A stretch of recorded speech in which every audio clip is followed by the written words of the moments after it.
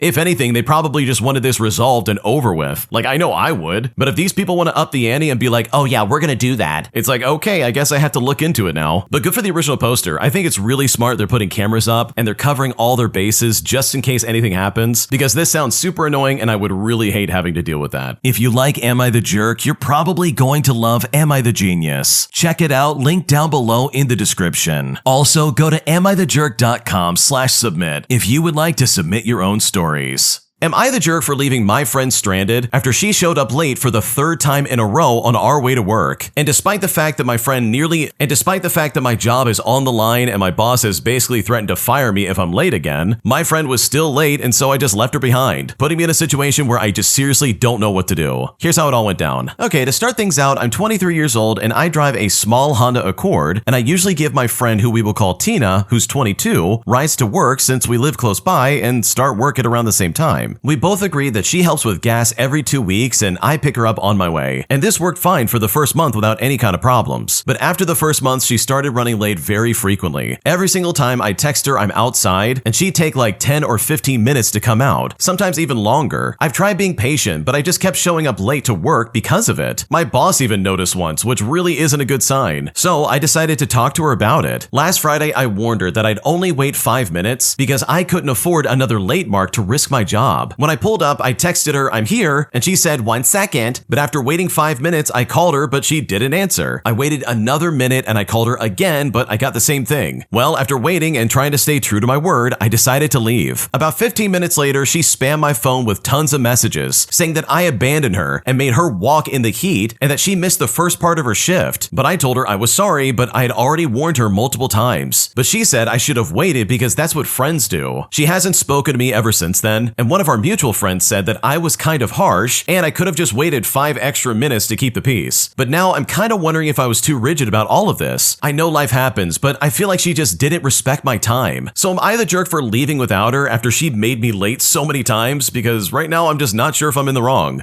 Okay, in my opinion, if you give somebody so many warnings and say, hey, I'm gonna leave early, you're making me late, you're gonna cost me my job, like at that point, there's no excuse. You've given her so many chances to improve her behavior. You've even said, hey, if you're more than 5 minutes late, I'm leaving. Like, she really did know this was going to be the end result. She knew that you were gonna leave her in the dust if she didn't improve her behavior and actually, like, I don't know, get herself up and ready on time. Like, I'm sorry, but there's really no excuse for this. Like, if my friend said, hey, my job's on the line, you need to hurry up, at that point, I'd be like, oh my gosh, I'm gonna be like 10 minutes early. I'm gonna be waiting outside saying, hey, I'm here, I'm ready whenever you are. Because that's what friends really do. They don't sit there and be like, you should have waited 15 minutes and gotten fired. What's your problem? It's like, no, dude, I'm gonna be on on time. Her giving me a ride is like a luxury, and it's something that I'm absolutely taking for granted. And Tina in the story absolutely did that. So no, you're not the jerk. Your friend and any other mutual friends trying to be like, oh, this was really harsh. Like, that is garbage in my opinion and absolutely unacceptable. An entitled jerk walks up to my property and demands that I let his kids ride on my horses. And despite the fact that I explained to him multiple times that this was incredibly dangerous, he still refused to take no for an answer, eventually leading to this guy flipping me off after I told him no and he stormed off. Here's how it all went down. Okay, I want to start off by saying that this happened a few years back. I rented a small block of land just outside of town to keep my horses in them. Horses weren't really common in the area, but also there were a lot of residential areas around. So sometimes I would turn up to my pasture and people would be there with their children petting the horses over the fence. But this didn't bother me, as both my horses are pretty nice and they are polite to pet. Now, one day I was out there just doing chores, like weeding the garden, cleaning, fixing fences, etc. Just normal horse stuff that you would do pretty much every day. I had my headphones in and I'm working away when I suddenly hear someone shouting. I look over to the gate by the road and I see a man and two young girls there, maybe about 7 or like 5 years old, beckoning me over. And so I walk over, assuming they want a pet and maybe like feed a carrot to the horses. I say hello and the first thing he said was, "My kids want to ride your horses." Not even him asking, hey, can my kids ride your horses? No, this guy was basically demanding it happen. Now for reference, my horses were ex-race horses who were still trying to learn where the off button was. Plus, these were very large, strong, and highly trained animals. So it was safe to say that even if I wanted to let the kids ride them, these horses were not child safe. So I explained this to him, adding in that I didn't have any of my riding gear with me, as I hadn't planned on riding that day. But when I said this, the dad just rolled his eyes and said to me, "It's not that hard, just put them on the horses and lead them around," all before trying to open the gate to let his daughters in. Now, lucky for me, I always keep the gate padlocked, as it led to a busy road and I didn't want the horses getting out. But I again explained that they couldn't ride my horses, and he was better off looking for a riding school or a trail riding place if they really wanted to ride. At this point, he realized I wasn't budging. Plus, my horses had walked off to the other side of the field behind a tree line, so they were completely out of sight. So he turned back towards the car while loudly saying, "Come on, girls, this mean lady doesn't think you deserve to ride horses," which then caused the kids to start crying as he loaded them up in the car before flipping me off and taking off down the road, which is a scenario that I don't think I'm gonna forget anytime soon. Yeah, that's some serious entitlement you got there, dude. Like, what's going on right now? He literally walked up and said, "My kids are riding your horses and you can't stop me." Like, dude, you clearly don't care about your kids because horses are very dangerous animals, especially a stubborn horse that is like a previous racehorse. Like, I can't imagine what that would be like. So yeah, this guy was out of his mind for being like, "Hey, you know that dangerous horse? Put my kid on top of it. They want to take a ride." Like, that is super irresponsible, and I'm so glad that you shut that down because that guy was being super weird.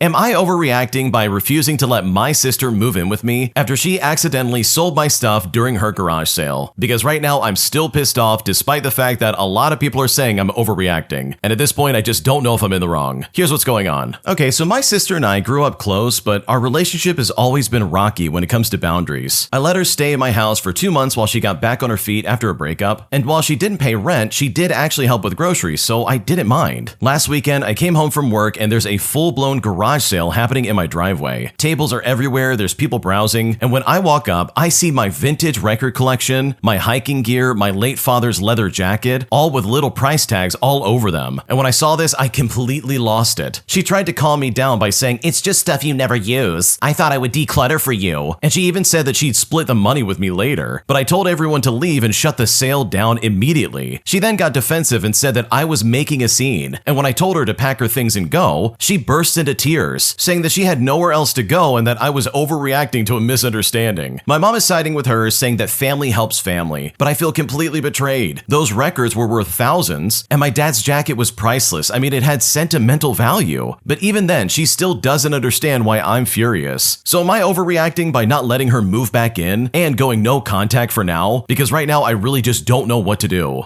Okay, if this was me and someone tried to sell my stuff like that, I would be super pissed off. That is like a serious violation of boundaries. And I can't believe I have to say this, but this is not something you have to like spell out when someone moves in. Because good lord, you don't sell stuff that your roommate has under the guise of being like, "Oh yeah, I'm helping you declutter. You don't even use half this stuff anyways, it's fine." It's like, dude, what are you talking about? I don't care if this is your sister or not. This is some crazy behavior, dude. You don't just set up a garage sale and be like, "Oh no, you're gonna thank me later." Like, holy crap, if that happened to me, I'd be so upset. So no, you're not overreacting. I would absolutely do the same thing because I could no longer trust this woman, especially if she tried to sell stuff that clearly had sentimental value that I'm willing to bet she definitely knew about in the first place. Am I the jerk for asking and then demanding that my roommate replace the drinks that he had taken out of the fridge that were mine, all without my permission? Because after I complained to the landlord, this guy's getting evicted. And at this point, I feel awful and I just don't know what to do. Here's what's going on. To start things out, I'm a 22-year-old male and I've been living with my roommate who's 34 for a few months now. We didn't know each other before moving in together, and he was already living there when I moved in. I've only ever lived with cousins or friends, so I was really nervous and wanted to set some boundaries early on. So I told him that I don't like sharing groceries except for like cleaning supplies, but that if he ever used or took something, he should at least let me know, though ideally not use my stuff at all in the first place. Thankfully, he agreed and shared his own boundaries, which I've respected. The next day, I bought a 6-pack of alcoholic drinks in case my friends came over, and a week later, only 2 of them were left. I then asked my roommate if he drank them, and he claimed I must have drunk and just forgotten that I did it. It's important to note that I only drink socially and never to the point of blacking out, so that just wasn't true. So I told him I'm not mad about the drinks, but instead I'm just mad about being lied to. But when I said this, he doubled down. Now I just let it go to avoid conflict, but I told our landlord who lives upstairs just to keep him informed, and I explicitly said that I didn't want him to take any action since I wanted to keep the peace. Then a few days later, my kitchen scissors went missing. Since the last time I confronted him didn't go well, I decided not to this time and just compromised by using scissors from my sewing kit until I could buy new ones. But then those also went missing. So I finally asked him if he had seen them, and he just said no again. At that point, I was frustrated, and I told the landlord again, reminding him about the drinks, and he said that he would talk to my roommate. The very next day, my roommate admitted to taking the drinks, blamed his drinking problem, and then apologized. He then insisted that he would replace them plus extras. I told him he didn't have to, but just not to do it ever again, and yet he still insisted, so I agreed. Well, 2 months went by with no replacement. I've been short on money lately, and my friend's birthday party is coming up where we each bring something. So I asked him if he could finally buy me that 1 pack that he promised. Now, if he had said no, I would have dropped it, but instead he said he thought I had just let it go and then called me a petty little jerk. And that's when I stopped asking and demanded that he replace what he took. He stole from me, he lied about it, promised to make it right, didn't follow through, and still insulted me for bringing it up. Our landlord heard the argument and came downstairs, and it's here that I explain what happened, and it ended up with my roommate getting an eviction notice. Ever since then, I've kept my food and kitchen stuff locked in my room with a mini fridge that I bought after he stole my first drinks until he moves out, which is all literally just in case he steals something else. So am I the jerk here? Because right now I just don't know what to do. Okay, honestly, if this guy's getting evicted after something like this, then I guarantee you there was a lot of things before that that he just wasn't doing. Like, I'm sure he was probably a menace to pretty much everybody who's lived there before you, and I bet this was probably like the last straw for your landlord. So no, you're not the jerk here. This guy stole from you. He never replaced the items that he took, and then he tried to act like you're the problem, when in reality, clearly based on the way the landlord reacted, this guy was absolutely at fault pretty much the entire time. My entitled neighbor barks at some construction workers, complaining that they're parking their stuff in front of his house. And despite the fact that it's a public parking space, I decided to get some petty revenge by convincing them that they should probably keep it there for like a night longer, especially after my rude neighbor got really pissy with them for literally no reason. Here's what happened. Okay, I want to start off by saying that I simply can't stand my neighbor, as he is literally a terrible person. My neighbor on the opposite side, who I am actually friends with, is getting some excavation work done in his yard. The crew dropped their equipment off Sunday night on our street. Well, in front of the mean neighbor, they parked the truck and trailer carrying the backhoe, and they were probably a good 15 feet back from his driveway, a minor and temporary inconvenience for most people not possessed by the spirit of Satan, but I just knew that he was gonna get pissed off about it. He hates anything parked in front of his house, even though it's a public street. The excavation was a 2-day job, so they were noticeably finishing up this afternoon, which is right when the mean neighbor put out his trash cans. He put them so close to the front of the worker's truck that they will have to reverse the trailer in order to pull away from the curb and not hit the cans. He then got in his car and backed out of his driveway. Well, he saw the workers and simply couldn't resist the temptation to roll down his window and start barking at them about, "Okay, when are you going to move that big ugly thing from in front of my house?" A worker very patiently responded, "Well, we're finishing up right now, sir." But eventually the mean neighbor finally drove off. I quickly walked outside and went to the worker, and I said to him, "You know, as close as those trash cans are to your truck, I don't think the trash truck will be able to reach them, and they'll probably skip his collection. It would be just terrible if you guys let the trailer sit there one more night. The guy then cracked a smile as I bid him goodnight. Well, it's late evening here and the trailer is still sitting out there. My neighbor's fuming, and honestly, this guy absolutely deserves it.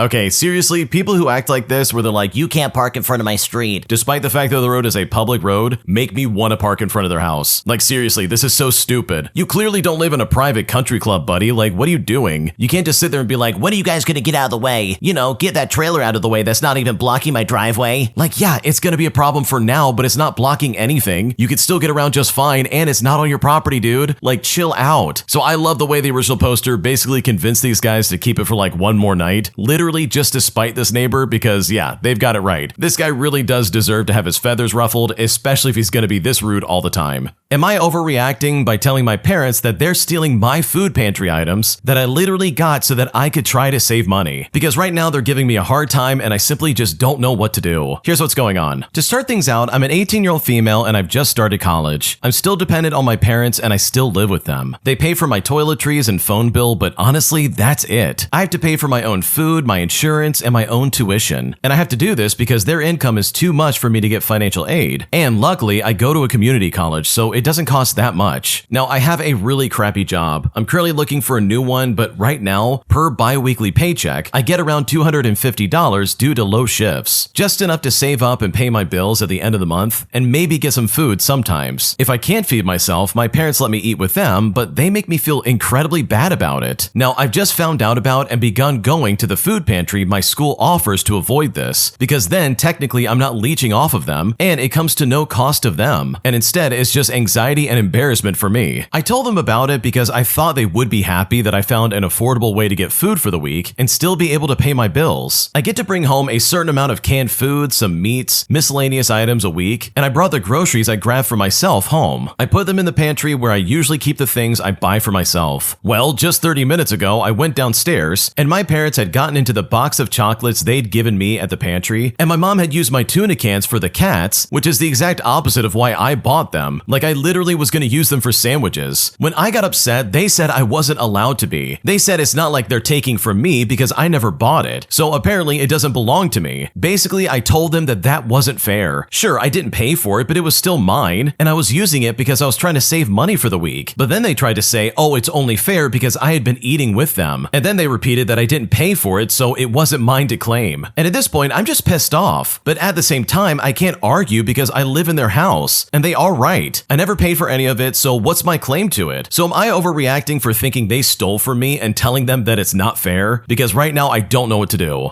Okay, no, you're not overreacting because I think your parents are completely wrong. Like, first off, they are not right here, and you do not have to agree with them. That food is absolutely yours. You got that food for yourself because guess what? You have no money, and your parents are too cruel and, like, unusual to let you eat with them. Like, what's going on right now? That's so dumb. Especially when they're trying to act like, oh, well, you didn't buy any of this food, so it's not technically yours. But, like, I would fire right back at them and be like, okay, well, it's not yours either, so I'm just gonna take all of it to my room. Like, that's what I would do. I would start protecting that at all costs and be like, no, I'm gonna keep this in my place. I'm gonna put it under lock and key and you can't have any of it. Especially if they're just gonna take it and try to act like, oh, well, it's nobody, so I guess we can have it. It's like, oh, okay, I didn't bring it into the house for me specifically or anything like that. Like, what's wrong with these people? They are so selfish. So no, you're not overreacting. These people are absolute idiots in my opinion, and you do not deserve to get treated like this because holy crap, your parents sound incredibly toxic and very entitled. My entitled family is furious with me after they found out I got a scholarship for a program in London, as they claim that if I go and do this, then I will be abandoning the family. And right now, I feel like I'm stuck between a rock and a hard place because I seriously do not know what to do. Here's what's going on. I'm a 20-year-old male and I'm the middle child in a family that honestly feels like a case study for what family therapy tries to prevent. My mom has an addiction to drinking, with serious psychological issues and a bit of an Oedipus complex that even Freud would not know what to do about. My older brother, who's 28, is a bit of an addict who dropped out of college years ago and survives off debts and favors that usually I end up paying for. My teenage sister can't even make her own breakfast, and my 12-year-old brother, who's autistic, is probably the most emotionally mature person in the house. And with that, basically, I've been taking care of everyone for as long as I can remember. I don't want to sound like a victim, but it is honestly the truth. When I was a teenager, I spent countless nights picking up my mother from work events where she would get drunk until she passed out, urinated all over herself and started yelling at her coworkers. My older brother was constantly asking me for money so that he could pay off his debts from buying all kinds of substances, if you know what I mean. And my sister always came to me crying after another fight with my mother, or whenever she needed money for some emergency that turned out to be movie tickets. But a few weeks ago, I received the best news of my life. I was accepted into a scholarship and internship program in London. It was an incredible opportunity because it was something I had worked hard for while studying and working 2 jobs. And you know what? When I found out about this, I cried. I'm not even ashamed of it. For once, I felt that all the sacrifice and sleepless nights had been worth it. And then that night, I told my family, foolishly expecting them to be proud of me, but as you can probably guess, they weren't. My mother basically asked me who would help her pay the bills when I left, and then she started yelling across the dining room. My older brother told me that it must be easy to run off to Europe while leaving them to sink in this boat, and my sister accused me of abandoning her, saying that I had promised her I would always be there for her, and then brought up some mistake I made when I was 16 years old. Even my little brother called me an idiot, although I am pretty sure he was just repeating what he had heard others say. They basically all called me selfish when in reality, I'm still the invisible pillar of this family. I don't earn much money, but everything I have ends up in their hands somehow. I never thought about abandoning them or cutting off contact, but their reaction really left me dismayed. I've been selling my things, saving every single penny, organizing my paperwork, and preparing to leave at the end of the year. None of them even talk to me anymore. And honestly, this time I'm not going to apologize for taking a chance or thinking about what they want. But I can't help thinking about how much my family will fall apart if I leave, even though I'm not even thinking about leaving for good. They don't even talk to me and they spend their time talking crap about me. Honestly, the one I'm most worried about is my younger brother because it's not his fault. So seriously, am I the jerk here because I just don't know what to do?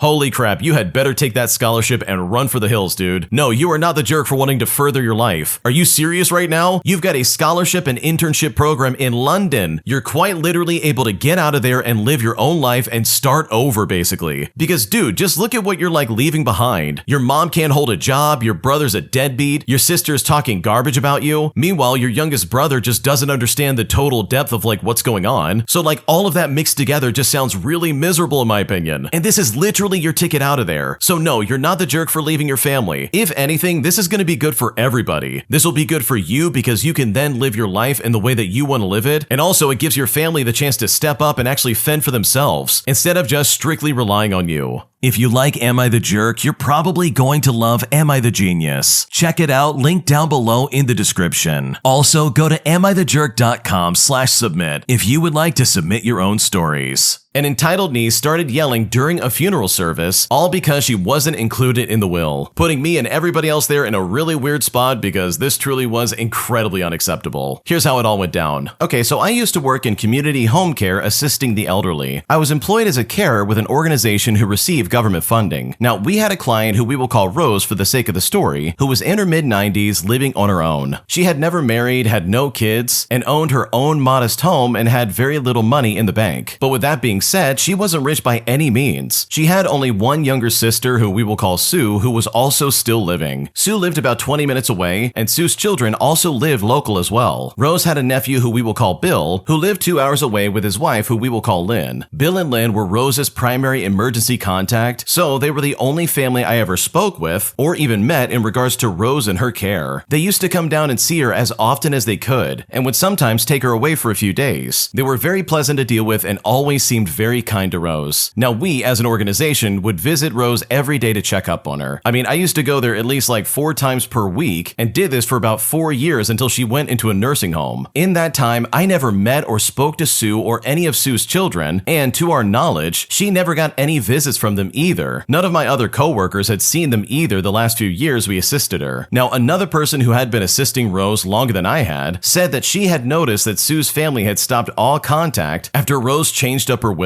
leaving her assets to Bill and Lynn, as well as some money to be donated to charity. The other carers and I assisted Rose with shopping, cleaning, showering, cooking, and scheduling, and getting to medical appointments. The last few years, she showed some mental decline, so we had to take a fair bit of initiative just to ensure that she was getting looked after. Bill and Lynn helped as much as they could, but to be honest, they were simply too far away, and they were happy to let us manage most of it all, and they were really grateful for it. Rose was a really funny, quirky woman, and we really were fond of her. She eventually actually had a fall and ended up in the hospital, and Bill and Lynn made the decision to put her in a nursing home, and they actually found one near where they live so they would be close by. Now, when we heard this, we also agreed with the decision, as we really felt it was time, and she needed more assistance with the tasks that she was doing. She was in care for about a year when she passed away, and at this point she was 98 years old. Now, we did hear that Sue and her family had visited her in the hospital before she had gone into care, and that they had also turned up at her nursing home and had tried to take her home with them, but they hadn't been successful because they were not her next of kin. Now, myself and a few other people who took care of her all decided to go to her funeral service, and this is where things get incredibly sketchy. Halfway through her eulogy, Sue's daughter, who we will call Karen, and yes, that fake name is definitely intentional, decided to stand up and started yelling at Bill and Lynn. I can't remember everything she said, but I distinctly remember her pointing at the coffin and saying, "You're the reason that she's in there." And then she stormed out. When she did this, there was dead silence for a few minutes, and then the funeral did continue, but that's all that everyone could even think about. It was the most disgusting behavior I've ever seen. So disrespectful to Rose and her memory. We later heard that Sue and Karen had contested the will, because apparently Karen had also turned up at Rose's house after Rose had gone into care and had been bothering the new tenants who were living there at the time. A few years later, we then heard from a friend of Rose's that Karen had backed off contesting the will because Sue had passed away and she had gotten some kind of inheritance because of that, which honestly makes that entire situation at the funeral incredibly unacceptable. Wow, imagine being so entitled that you not only bring this up in front of the entire family, but you also do it at the funeral of the person you're like pretty much screaming about. Like, holy crap, that is some serious entitlement. I can't even begin to understand that. Because in my opinion, this kind of shows exactly why Karen and Sue were not in the will at all. And I think it was really wise of Rose to be like, yeah, they're not going to get anything, because clearly they never cared about her in the first place. Am I the jerk for telling my roommate that I'm not splitting groceries with her anymore after she literally started eating everything that I bought for myself? Because right now she's saying that I'm being passive aggressive and trying to act like she's really offended over this. And at this point, I just simply don't know what to do. Here's what's going on. To start things out, I'm a 26-year-old female and I live with my college friend who we will call Jess, who's also about 27 years old. When we moved in, we agreed to split groceries 50-50 since we eat very similar stuff. But lately, she's been eating way more than me. Midnight snacks, full leftovers that I was saving, etc. I would come home to find the fridge empty and she would just say, "Oh, I'll replace it later," which definitely rarely happens. I told her this week that from now on, I'll buy my own groceries and label them and she can do the same. Well, when I said that, she immediately got offended and said that I'm being passive aggressive instead of communicating like an adult. And now she's making weird comments, saying stuff like, "Oh, don't worry, that's your yogurt." Or she'll say something like, "I guess I'm not allowed to touch anything anymore." And honestly, I just don't want to keep paying for food that I don't get to eat. So seriously, am I the jerk for like ending the shared grocery system? Because right now I'm incredibly frustrated and I don't know what to do. Okay, first off, no, you're not the jerk here because obviously your friend is taking advantage of you. Like, Jess is basically raiding the fridge and trying to be like, "Oh yeah, I'll replace it," but then never does anything about it. Like, people who act like that are super annoying, dude. Like, just replace it if you actually use it. And honestly, the only reason she's getting pissed off is because you're literally putting down a boundary. You're essentially saying, hey, what you're doing is messed up and this is not setting well with her, even though what you're saying is true. Like, she's going through all your stuff all the time, man. I'd be so pissed off if that was me. So no, you're not the jerk because Jess, in my opinion, is being super entitled. My human resources director gives me literally no time in getting my paperwork together so that I can officially go on disability. But thankfully, karma was on my side because after my doctor found out about the way I was getting treated, my doctor fired back in a scathing email, putting my director in her place in a way that she definitely will never forget. Here's what happened. Okay, so I've been struggling with my mental health for many years, and up until a few months ago, I was still able to keep up at work, even though extreme client pressure was definitely on my shoulders. Then I started begging for help because I was struggling a lot. They promised to move me to a different team with less pressure, but kept moving the goalpost, telling me that they couldn't find a replacement due to client requirements. Well, early this morning, they ambushed me with a meeting with our human resources director to basically give me two options. Either I get fired after a disciplinary hearing, or I go on disability. I've been begging for disability for months, so naturally, I was really happy to go with option 2, as I have good income insurance through the company. But then the human resources resources jerk demanded that I get the doctor's paperwork done today. I'd already been in contact with the doctor, and she couldn't get it done because she just returned from leave and had a huge backlog. But despite that, the human resources jerk demanded that I go to the doctor's office to get it done today. And my God, I was feeling utterly malicious when I complied. Even though it meant a 2-hour drive with the distance and traffic, I got there and managed to chat with my doctor for 2 minutes in between appointments, and she requested permission to be very rude to this HR lady, and I told her that she absolutely can go for it. I don't know what she said in that email, but the HR lady was suddenly very reasonable, and now I have a full week to get the paperwork done. And you know what? Now I'm pretty happy. The human resources lady is like the wife of the CEO, and the company is about to take a huge hit because the client has found alternatives, so it's going to hugely hit their bank accounts. It gives me a very happy, fuzzy feeling. I mean, I gave years of loyal service, and they are definitely going to get their karma very soon, even if my malicious compliance is just a small drop in the bucket.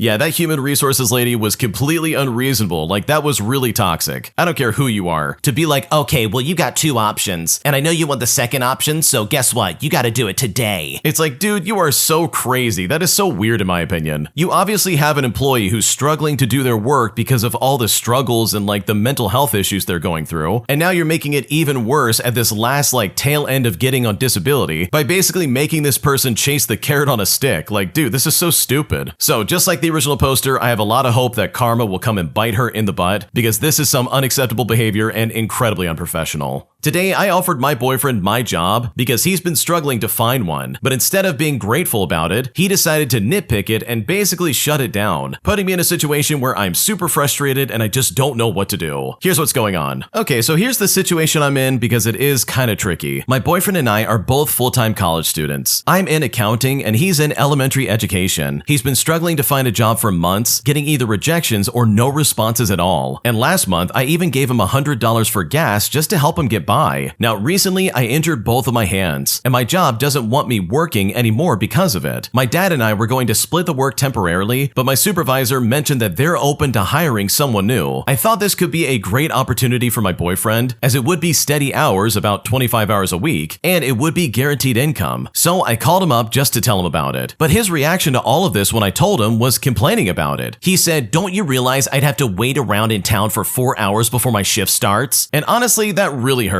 I spent years juggling work and classes, waiting around between classes and shifts because I had to, and it's not something I ever did because it was convenient. I just thought he would be grateful or at least more open to the idea and not be dismissive. It feels like a slap in the face after I rewrote his resume, offered him my job, and tried to help him out, and he still managed to find something negative about all of this. Not to mention that I've consistently worked throughout college because I didn't want my dad paying for everything for me. A lot of the reason why I don't think he's gotten a job yet is simply because he's only had one job that he had worked for like 3 to 4 months, whereas this job would basically be a guarantee. So then he got upset at me for being frustrated, saying that I was being rude for getting angry, and he said he was just trying to say how he felt. So now I just don't know if I'm overreacting here, or if I'm even justified in feeling the way that I do, because right now I really feel like I'm at a loss and I don't know what to do. No, you're not overreacting. If anything, your boyfriend is kind of like gaslighting you a little bit, because your reaction doesn't sound like it's over the top or anything like that. Like, you're seriously just trying to help your boyfriend out, and he's gonna be like, "Wow, I've gotta wait around 4 hours for my shift. Are you kidding me?" And it's like, buddy, you can either work and like have some kind of income, or you can sit there and complain about not having a job. Like, dude, I don't know what to tell you. So no, you're definitely not overreacting because you're just trying to help this guy out, and the way he's acting is incredibly entitled and very ungrateful. My high school bully makes my life a living nightmare after I tell some teachers exactly the way he's treating me, putting me in a situation that honestly I never thought I'd ever get out of. Here's what's going on. Okay, to start things out, on my first high school year, I met someone who I will call Richard. And Richard and I managed to get along and form a little group of friends. And we were a bit like nerdy outcasts. After some months though, Richard thought it would be fun to ride me in the playground like if I were a horse. Now, I didn't want to do this, but Richard, laughing the entire time, would not have it. So he literally made me fall and crawl in the ground just so he could ride my back and treat me like a horse. I told my teachers about this, and they called him and did a little investigation, but at the end of the day, they just dismissed it as child things. But Richard would not forget what I told them. He thought it was a friendly joke, and thus despised me for telling on him. So he began taking any chance he could to mock me and crush my dwindling self-esteem. But I had been bullied in primary school, so I absolutely could take it. My classmates retaliated, but I did not. And to be completely honest, they wanted to fight, not not to defend me, but one day a very subtle chance for me to retaliate suddenly came around. It was PE class and I had to go back to the locker room, and in the locker room there were like 2 showers that, by the way, were closed for public use and you had to basically have a key to use them, but the walls around them did not reach the ceiling. I then saw Richard's backpack standing right there, and so I grabbed it and I threw it over the wall into the shower and I left it there. Once the class ended, I see him anxiously look for his backpack. Well, we went to the next class without him, and of course Richard came very late saying, "Whoever did this is going to regret it. The teachers are looking for him right now." But there was literally no proof of me being the perpetrator in the first place. However, he did not stop insulting me. So in another PE class, I again used the locker room to my advantage. You see, the doors to that room don't have any handles. The only way to open them was to have a key. So with some rapid hand movement, I closed the door when Richard was the only person in the room. The PE class kept going without him, even though I could hear him aggressively knocking, but no one else seemed to notice for a long time. That is until the teacher realized half an hour later and used the key to open the door. Richard then came out covered in sweat, but once again, there was absolutely no proof against me. He just looked at me with sheer wrath, like he knew it was me in some way, but he knew that he couldn't accuse me because the classmates and their desire to pick on him would defend me and cover me up. Now, he did not stop messing with me, but he did do it a little bit less. But regardless, at least I got to retaliate in my own ways. I would eventually have to wait 3 years for him to leave my school, but never again did he have any other sort of friends or anything like that, because people knew the kind of person that he truly was. Man, I remember in high school, I had friends like this who suddenly turned on me and made me the butt of the joke. And this is a horrifying feeling. Seriously, it sucks so much. You think you have a special group of friends you can hang out with and feel protected around, but in reality, they're just another set of bullies who are just gonna try and mess with you. And I've also had the experience where the teachers do their supposed investigation and they come back and be like, "Oh, they were just being childish. This is nothing to investigate." Only for this crap to keep going on and no one believe you. That is the most infuriating part. You tell an adult and then the adult doesn't do anything about it. They say, "Oh, well, this is just kids being kids. Can't do anything about it. Sorry." And then they just throw you back to the wolves and it's like, "Oh, okay, nothing got done. I'm still getting messed with every single day and my life is miserable. Great, now I have a target on my back and I'm just gonna get it even worse." So yeah, this bully is a complete jerk. I'm so glad you finally got away from him. But in my opinion, if the teachers simply did their job, then all of this could have been solved much sooner than later. Am I the jerk for not wanting my parents or my brother to use my girlfriend's car while she's away? Because she specifically loaned it to me and not to them. But despite that, they're still trying to guilt trip me into handing it over, and at this point, I don't know what to do. Here's what's going on. So my girlfriend went on vacation for a week, and she left me her car so that I could get to work. I still live with my parents and I don't have my own car right now, but she trusted me with hers since she knows I'd be responsible with it. Now, here's where the real problem starts. My dad already asked if my mom could use my girlfriend's car to drive my brother to work. My brother is 31 years old. He doesn't have a license and makes more money than me, my dad, and my girlfriend. Now, for a bit of background and some context here, I wasn't working for a while, so I had not been contributing financially at home. I was in school for 2 years, and before that, I wasn't working due to some mental health issues. Plus, finding a job was really difficult. My brother was giving my parents money each month, but sometimes he would hold it back or skip gas money if he was mad that I wasn't paying. I've been trying to make up for it by helping out by doing drives and errands and basically saying yes whenever they need something just to show that I'm pulling my weight. Now, I know I shouldn't be relying on them at my age. Trust me, the embarrassment alone is tolling on me every single day, and I'm actively trying to work on it. But the problem is they guilt trip me into doing things. If I say no or even hesitate, it turns into comments about how I wasn't contributing before or how my brother has been helping more financially. And if I bring it up, they get upset and act like I'm being ungrateful or difficult. It feels like no matter what I do, I owe them more and more. Last night, I needed a ride to pick up my girlfriend's car before taking her to the airport. But my parents, of course, said it was too far, so they just drove me to the train station instead. I took the train, I thanked them for driving me, my girlfriend picked me up, and I got her car. I then took her to the airport early this morning, and then I came back home. I really wanted to just relax for a bit after that, but as soon as I got home, my parents asked me to go pick up my brother. But here's the thing, I used their car and not hers, but it just annoyed me because I'd been running around non-stop. Then later, my dad brought up that maybe my mom could use my girlfriend's car just to drive my brother to work. I then told him that's not right and that it's not my car to lend out. My girlfriend gave it to me to get to work, not as a spare family vehicle. He said that he understands, but then added in, "Well, it depends on the situation," which basically means that I'm still guilted into saying yes if they want to use it. But regardless, it's really frustrating because I'm finally working again and trying to rebuild stability and move out. And the very first day I have access to this car, it's already already being pulled into catering for literally everybody else. My brother is 30 years old and doesn't even drive, and I really think that shouldn't be falling on my shoulders. Plus, if anything happens to my girlfriend's car, I'm the one who's responsible and not them. So am I the jerk for refusing to let my family use my girlfriend's car and for being frustrated about always being guilt-tripped into driving my brother around? Because right now I just don't know what to do.